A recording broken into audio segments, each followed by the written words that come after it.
Nikki Valdez on past relationship with Troy Montero, difficult. Alamin kung ano para kay Nikki Valdez ang naging relasyon nila noon ni Troy Montero.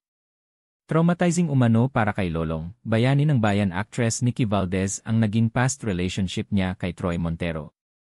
Sa pagbisita ni Nikki Valdez at Bernadette Alison sa Fast Talk with Boy Abunda nitong Lunes, March 24, binalikan ni King of Talk Boy Abunda ang relasyon ni Nikki kay Troy noon. Pag-amin ni Nikki, difficult ang relasyon niyang iyon, lalo na't nasa peak ng kanyang karera si Troy. Alam mo na naman na to, Tito Boy, at saka pinag-uusapan na lang natin to, hindi na para maapektuhan pa tayong lahat. But you know this very well that during that time, it was his peak, the peak of his career and ang daming na-shock na, bakit siya? Bakit daw ako, saad ni Nikki? Pag-alala pa ng aktres, may ilang tao pa noon na nagbibigay ng reference na ang mga foreigners, katulad ni Troy ay mahilig sa mga babae na katulad o kamukha ni Nikki.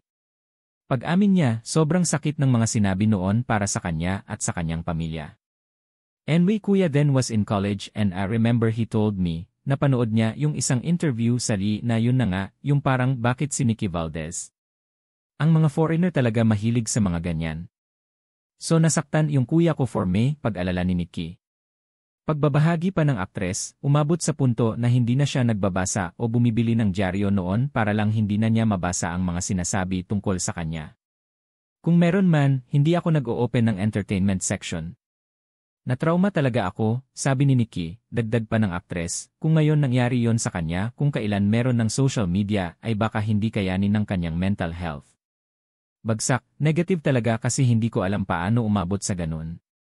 Siyempre noong time na yon, love lang tayo, tao lang naman tayo, and I believe na ours were genuine kind of love, sabi ni Nikki. Nagbigay naman ng kanyang opinyon si Boy tungkol sa mga taong mahilig magkomento sa buhay ng iba, people trying to define who you are, people trying to define your relationship, people trying to define your beauty. Kasalanan mo ba? I would joke about it once in a while pero kasalanan ba ng isang tao kung hindi nakikita ng kapwa ang kanyang kagandahan?